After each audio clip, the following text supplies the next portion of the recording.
what, it's been a while doing this. I have like numerous tries trying to go through Pokemon Crystal, and it's always been a failure. I never really got to finish it. Well, not for the channel, that is. So right now we'll be doing, I think it's a Let's Play of sorts, and we're speeding through stuff because it's an old game. Everybody knows the story. And we're doing the beautiful game Pokemon Crystal.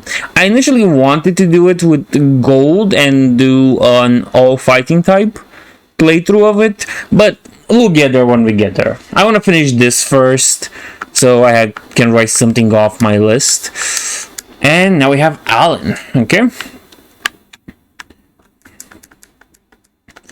Okay, the Pokegear, whatever. Sunday. Yeah, sure, it's Sunday. Yeah, I wish it was. Nice. Now, let's see. For some things, I'm gonna have to reduce the speed because, you know, if you go too fast, you're gonna hit yourself in walls.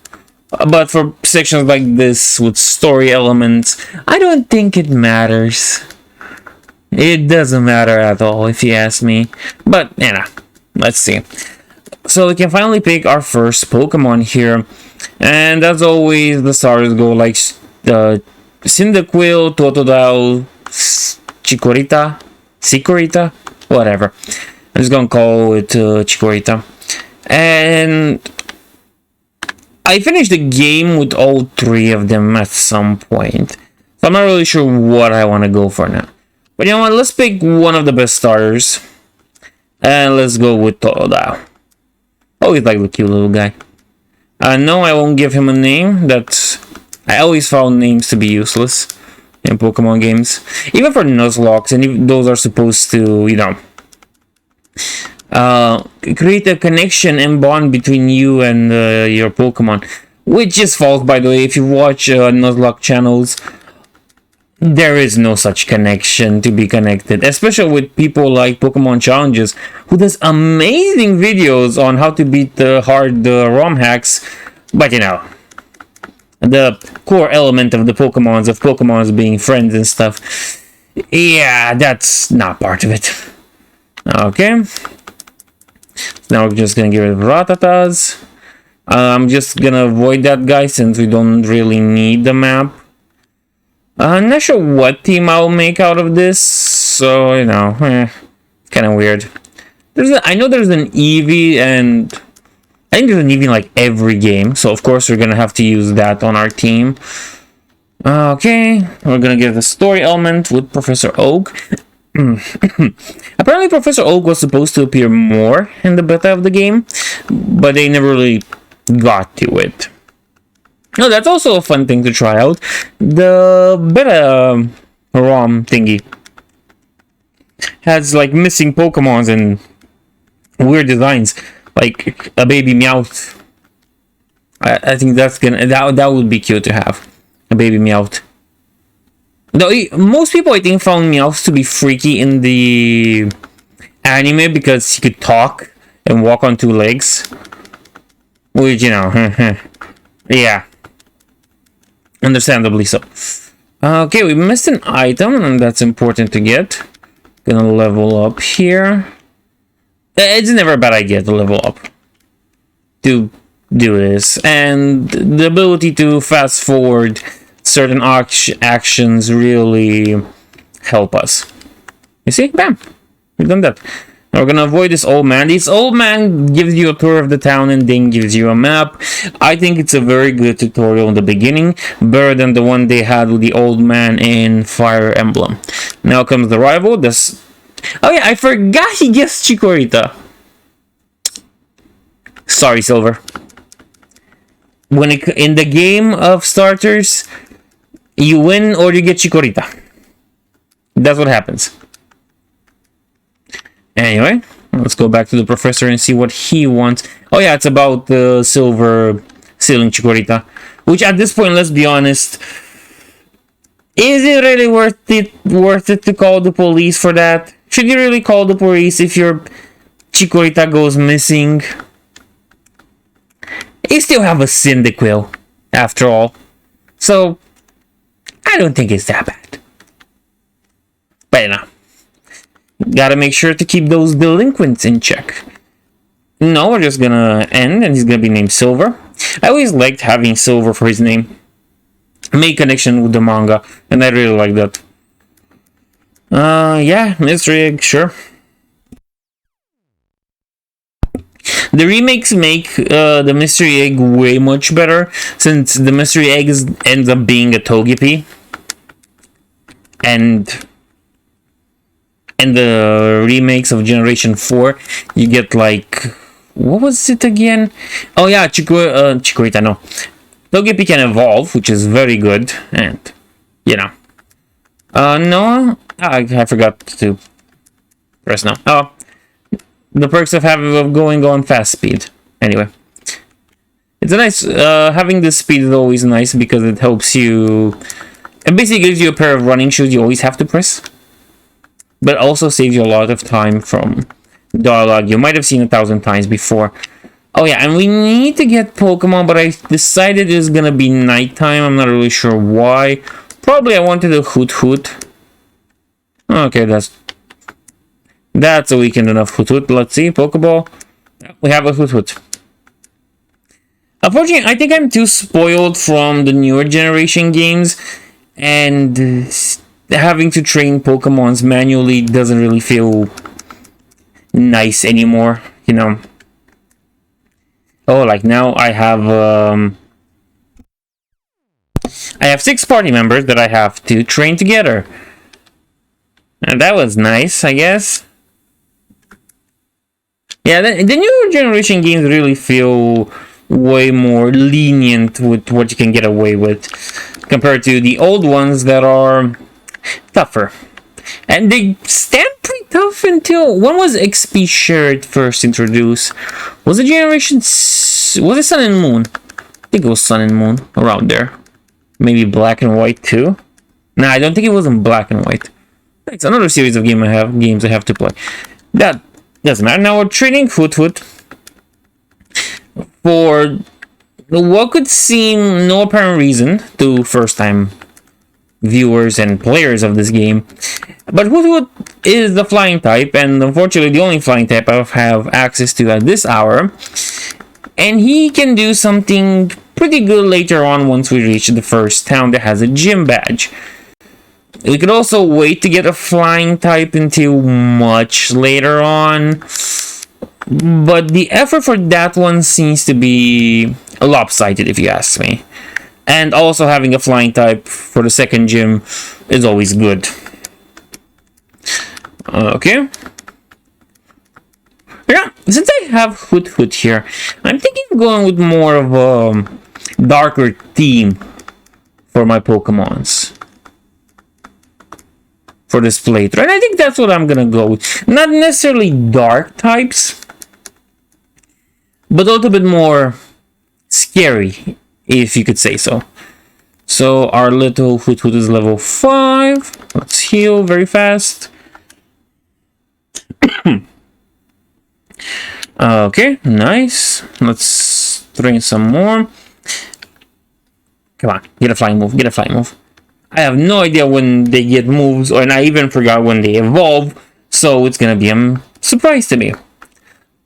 Like, the first time I played this game, I think it was 12 maximum. Yeah, sure. I had no idea back then, and didn't know how to use the internet to find such information. And you know what? Consider this an emulation of those times. We're going back to whatever age I was 12 in long time ago. Now I'm making myself feel old. That's weird. Anyway, we got Foresight, which I'm not a big fan of. Not a big fan of Foresight at all. I could do without it. Oh, Hoot Hoot versus Hoot Hoot battle. And mine is a female. I'm not I think it was in this generation that there was a difference between female and male Pokemons in the fact that male Pokemons had more attack, but female Pokemons had more defense. Now, you could do some calculations with EVs, IVs, DVs, whatever, and garner a solution to your most bulkiest Pokemon is going to be maybe a female Blissey.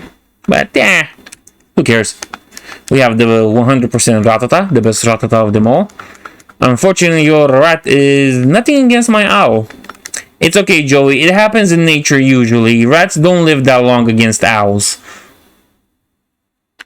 I guess that was a good lesson for you. And possibly for me too, but who cares? Now I'm curious what kind of owl this is. Wait, we get a bug, a Spinnerack. A Spinnerack would fit very well with the theme of having more scary Pokemons, since he is a spider, and I think arachnophobia is one of the bigger phobias in the world at this moment. You know what? Quote me on that. I made it up. That's my source. So I think it could work. It also has poison, though. I'm not a big fan of that.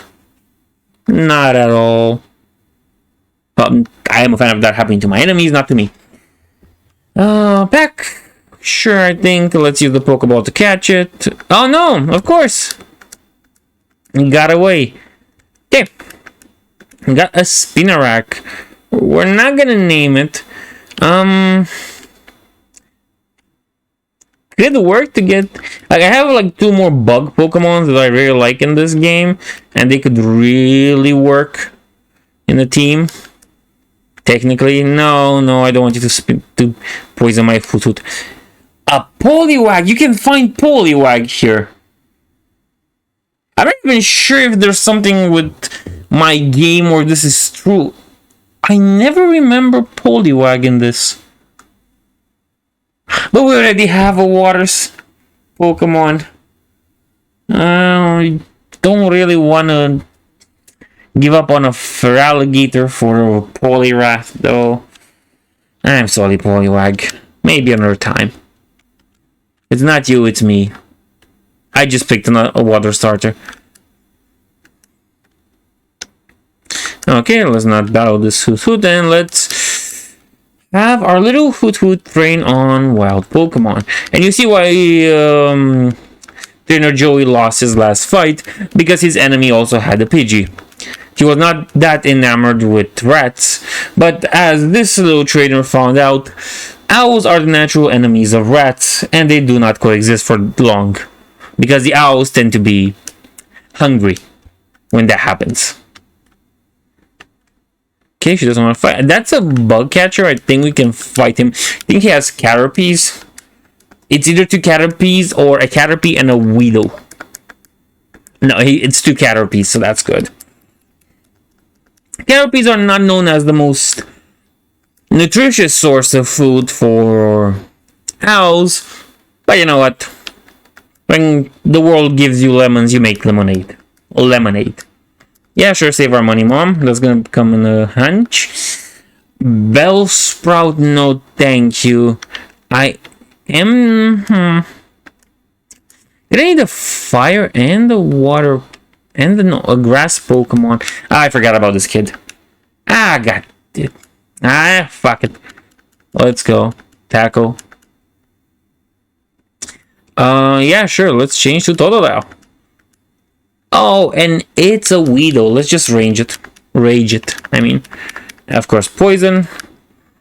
Spinnerack. That's gonna be fun. Can you poison sting him to? Yeah, you can. Nice. You prove your usefulness for the team. Back to Totodile. He has the most health, of course, and we're gonna rage him twice, thrice, whatever. Still got it. Not really sure what. I think I have an idea what I'm gonna build the team around, but I don't think it's gonna be the conventional means of having a trio like water, fire, and grass, having a flying, a strong normal type, and whatever the enemy usually has, the rival.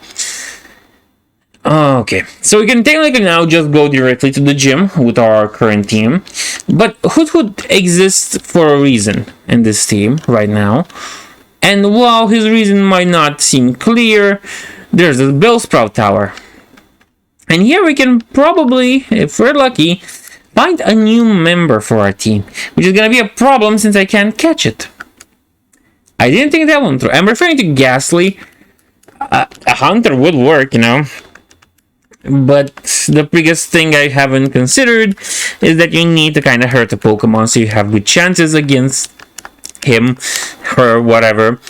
And having only normal type moves, type of move that is basically ineffective against Ghost, doesn't spell it's not that good. It's totally not that good. Okay, good job, Bellsprout. But why am I praising Bellsprout? Yeah, I'm praising Bellsprout for fainting. That's what I'm doing. And being happy with my Hoot for being amazing and defeating my enemies. And I don't think I even have that. Okay, 2 Pokeballs, 1 go. Another Pokeball, go. Ah, it was close. Run. Gonna have to get more Pokeballs and come back here at some point. Now, of course, but you know.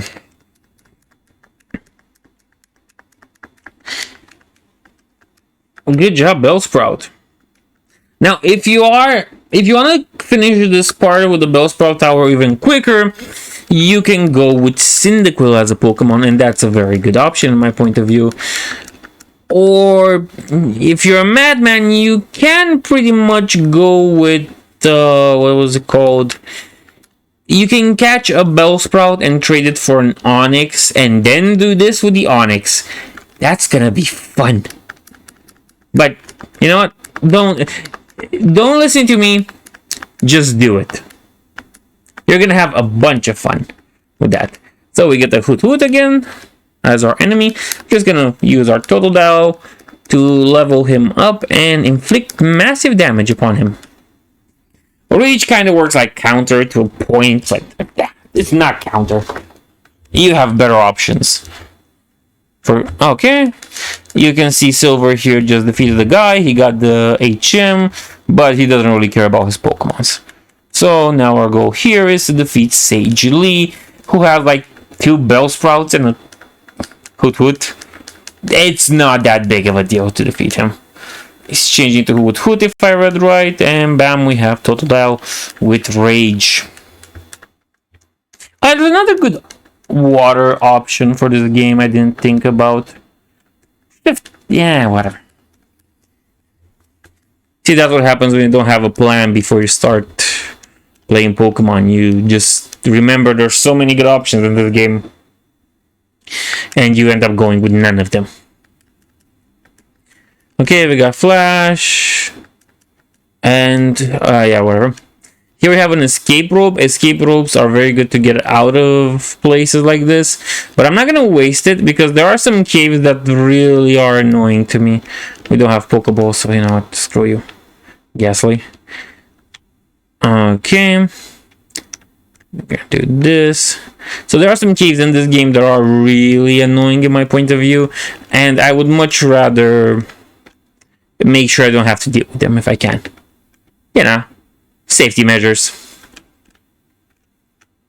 Let's heal our Pokemons right now. Okay. Nurse Joy always here. There's a Spinarak I haven't trained. I think I'll probably train it off screen. But, you know. One funny thing is that the first time I played this game, I always thought this gym thing was layered. The layout of the gym was like that of an what was it called again? Of a dollar sign, which was weird to me because I kind of knew there's no money Pokemon out there. Well, maybe Meowth, but no money type. So that was always a strange layout to me. And till this day, I still don't know what's the deal with it. Why is it like that? Maybe just to annoy me. Okay, Pidgey. Level 7 Pidgey. And our enemy has another level 7 Pidgey. And the first gym is pretty easy, especially if you get the Onix. Yeah, sure. Falconer's good, I know. Especially if you get the Onyx, that makes your job way easier. And there are some Geodudes along the road, but I didn't show that one off, that you can get, and they're helpful. They will be helpful for this, but the early investment into Onyx and Geodude doesn't sound that good to me. Because if you're gonna play this like I do, you're not gonna have a way to evolve them, and if you can't evolve them, most of their potential kind of dies off at the third gym for Geodude, evolving into Graveler, and second gym for Onyx, I would say. Probably also the third for Onyx. I would go that because I really like the Onyx you get in this game. So Falconer says his speech, level 7 Pidgey, nothing new. We're just gonna tackle him. Yeah, okay. Okay, next we're gonna switch Totodile into Pidgeotto. We outlevel him by 1, but it's important to remember that Pidgeotto is the first stage evolution, so he is gonna hurt us back more. But thanks to a Berry and Rage, as you can see, that's how you defeat Gym Leader Falconer, by not picking Cyndaquil, but by picking Totodile. Anyway, we get, I think this is Mud Slap? Yep, it's Mud Slap. It's his key move, which doesn't make any sense since he is a Flying type trainer. Flying type. Bird type, they usually call it, but you know, it's Flying. And let's see, the aid wants us to take care of the egg. I told you the egg's gonna be Togepi. That's gonna be a Togepi. So I don't have much use for Togepi, not in this game that is, so we're just gonna send the egg. Funny enough, this says Bill's PC. I don't think it usually said that. I think there might be something wrong with my game. Anyway, let's get off, and you know what?